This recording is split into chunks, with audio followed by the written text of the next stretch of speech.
Oh, probably 1955 or 60, right after I moved up here. I moved here in 1956, so it was after that, probably 58 or 60. And I had an older bike, and then it went bad, and so I went down to Desert Industries, and one of the fellows down there that Darrell worked with in his ward was the guy that's down there. And when he saw me come in, I told him I'd like to look at another bike, and he told me, he says something. I said, well, you're in Darrell's ward, I've seen you down the ward. Oh, you Darrell, that? Yeah.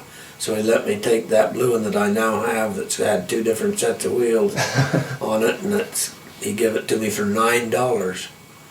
So I went up and down the street to go see many of the people in the ward while I was elders president, and other activities that I had in the church.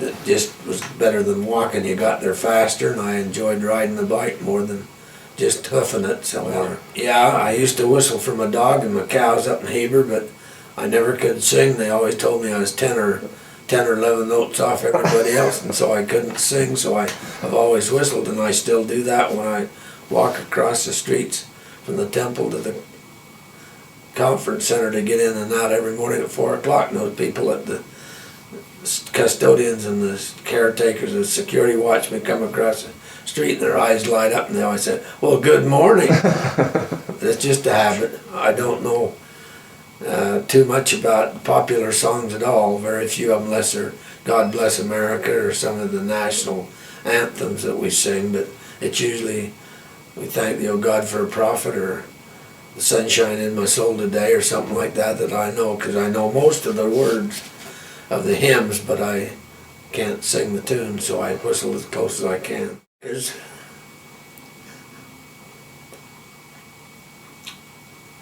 Marcia Egan, who lived in our ward at that time, is now 85 years old, and we take her to class still at the church education on Fridays. But just this last 2 weeks ago, she says she's written that in her journal too, that she said she always remembered me coming down the street and on my bike whistling, and always willing to get off my bike and help her do something in the yard that she was not able to do. And so I guess it's a calling card of mine.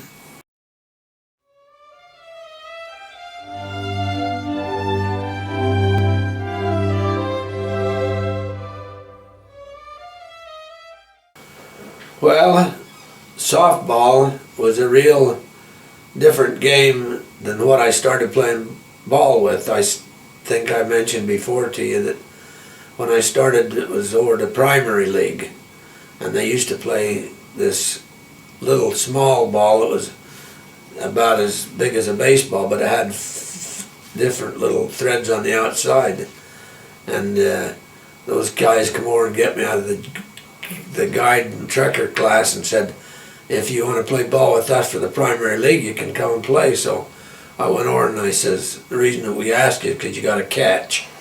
So I started catching then, and I caught through Tribune Telegram Baseball League. And then when I got into the mutual marriage age group of 18, that's when we started church softball. And that's when I started pitching and playing softball in slow pitch with pitching. I never pitched the fast pitch. When we was out here, I had a ride coming from a guy that lived in our ward, Brother Gertler, and we worked at the same place on Redwood Road. So he'd pick me up out in front here about 7:20 in the morning. So after breakfast, why, Scott and I'd go out and on the front sidewalk and play catch. I'd catch and he'd pitch. And later on, I was asked by Ray Hamlin, a member of our ward, if I'd coach the little league teams in this area. And so I was happy to do that because I'd refereed and umpired all over in different age groups. And so I got that and figured that Scott then had the ability to throw baseball pitches better than any of the other kids by far, which he did. And so we just did it, and the little lady across the street, Sister Levin, who passed away, and I went to her funeral just last Monday, she said that she still remembered seeing Scott and I out there playing ball across the street from her. And he was always really active in it and good in it, and he still enjoys playing the games. And so I think it was just a habit of growing up, and I loved it all, and so it made it easy for me to do. About 7 o'clock or 5 after, yeah, every day, all 5 days. And he was willing to get up and eat breakfast with me and get me ready in my clothes to go, dirty clothes and that. And so I just run out there and we did it. So just a good activity for both of us. Kept me young and him giving me experience to play.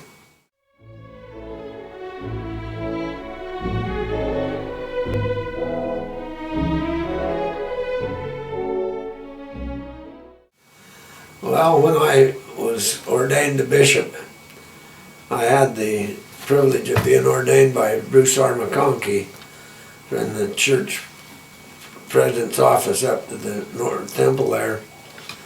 And I thought it was such a sacred calling. I thought, there's something you ought to do for the members of the church. And at that time, in the early 60s when I first was called, they used to have the church members pay 1/3, 30% of all of the activities. One of my counselors, Stanley Groen, who's still alive and lives in our ward, told me one day, he says, years ago, my bishop down in my old stake used to call us on their birthday. And I thought, well, that would really be nice to have a call from a person say, happy birthday, rather than say, your budget's not come in, would you please give your budget so I can get it paid off? So at that time, about 1962, I started doing that. And to this day, I still do it to those in the ward and many who have lived older and moved out of the ward. And I've had lots of fun doing it because it brings you up on what their lives are now like. And when the younger children, I don't call the younger children now because I figure that's the bishop and the leaders of the church now's responsibility to show kindness. But those that are in their early 20s and 30s, I still call and they still recognize because they were just close to me when I was in. And so it's just been a fine little thing that I enjoy doing, and surprisingly many people say, I've been waiting for your call, even now these many years later.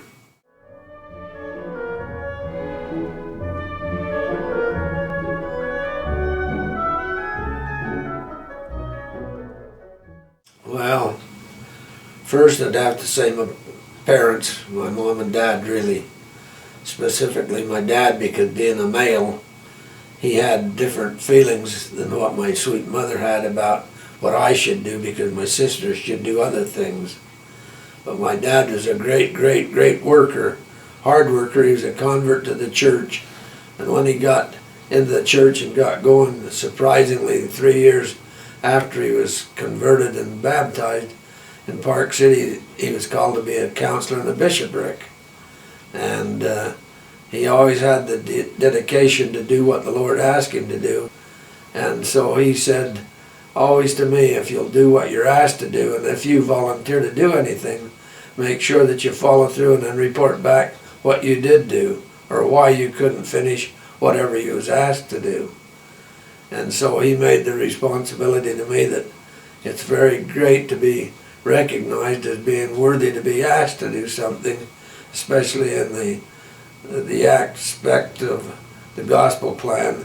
That maybe is one of my faults today for some people, to think that rather than be a minute late, I'm 5 minutes early to meetings and different things, because it really means to me a lot to be not held up for somebody that's just a prone latecomer all the time.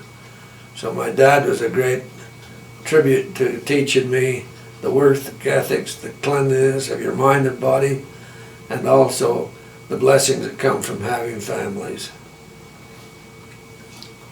I had 2 or 3 other people that had some influence on my life, and one was my scoutmaster while I was still a 13, 14-year-old living in Heber. He would give us the different assignments to get these merit badges, and he'd go work with us on them and help you understand how important it was to learn that skill. And then I also had one serious thing that really bothered me when I was a young adult, in what they called the mutual marriage of the M-men in those days. I worked hard to get a Master M-men award, which many people did not think enough about to work on. And I had one leader there that really hurt my feelings. He was the kindest guy in the world, and they thought he was one of the most perfect guys, the way he talked and acted. But one day when we was walking down after school, he worked as a mechanic along the street 5th East where we lived. And as I was walking down by myself, no one else was with me, he was about a half a block ahead of me, and I could tell smoke coming out from above his head. And I thought, wonder what the heck, is he having some difficulty? So I walked a little faster, and then he turned his head sideways, and I saw a cigarette in his mouth. And that really hurt me.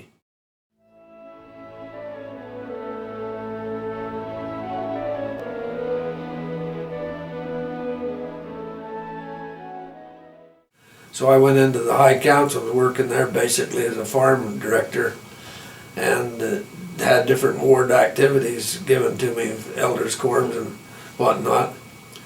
And one day I went over to a meeting on a Sunday day, and the president said to me, the stake president said to me, "Now, how come you didn't come yesterday to our meeting?" And I said, "Yesterday? That's Saturday." And he said, "Yeah, but we held our meeting." And I said, "Gee, President Nelson was his name.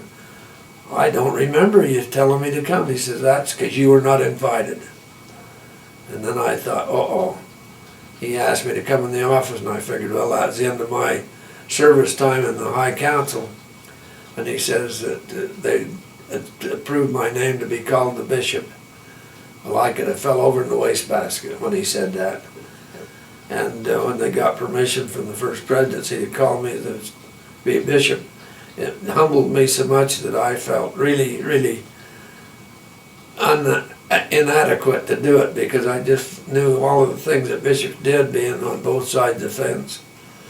But yet when I got the calling and was ordained and things coming, and I watched the love and the respect of all of the ward members for those 5 years, it was a blessing to me to feel like that I had this little bit to do with some of the younger kids, especially growing up in the Aaronic priesthood, to be alert to the fact that blessings come from being of service to our Father in heaven. And ever since that time, why, I've honored the bishop as a great industrial and loving, kind, courteous call from the Lord to make sure that you're a judge of Israel and also lead their ship in the church the way that we should be.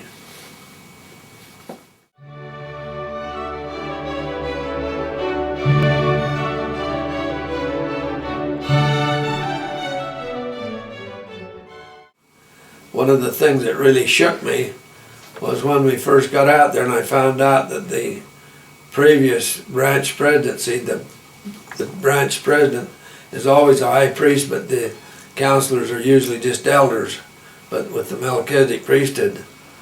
And I watched them, and when I got with a ward clerk who was from Canada, he worked there in South Carolina 6 months, and then he'd go north in the summertime to had a home in Canada. And we got sitting down looking at the records. I found out that they were in the hole by thousands of dollars on their budgeting. And I've been through it here in our area, so I knew exactly what the things were. And I said, well, just what are those records showing? Let's look at them. Found out that the previous presidency was using the funds, the fast funds of the church, to pay for their own utility bills, their own repairs on their cars, their own personal items, just like a paid clergy. And that really bothered me, to the fact that I went to the stake president, and he says, well, Bishop, or President, he said, I wish that you'd been here for 100 years like I have, and you'd see that that's not normal. So I started to try to teach him, and in 3 months I got us out of debt and got that worked up. And then I found out that they did not do home teaching, they did not do visiting teaching, they did not gather fast funds like the Aaronic priesthood, even though we only had 7 Aaronic priesthood brethren. I started that fund up so that before I left, in fact 4 months after it started, we were out of the hole and paying into the black in the church assessments that we had. But I got close, very close to several of those good people that I love very much, and I still call them on their birthday. And 3 or 4 of them now have passed away. And I went down with my granddaughter Cammie Newbold to South Carolina in 1994 after Shirley dear, and I come back and she passed away. And the people down there just loved Cammie because we got to go back, and they asked me to speak in the branch that day on a Sunday. I stayed over Sunday. So it's just the people and their love, even though there's many of them who are inactive, who are not capable of conversion to the extent of living the gospel plan the way they know. Every Sunday the bishops met at the steakhouse. Why, President Cole, who was our stake president, would always say, President Newbold, will you please stand up and give these brethren a little bit of thought on how you do this, that, and the other. And it was always how to get out of the funds out of them, how to go visiting, teaching, home teaching, how to get ordinations, brought up the fact how to be personal attenders to their private needs. And everything that I ever said in those lights, I got the slogan given to me was, yeah, but you are from the West, and we don't do that out here in the East. And it just a great love for the people there that endeavored to try to live the gospel plan. And so we just felt like that Shirley and I had done a great service to them that would bring joy and happiness into their lives as well as ours.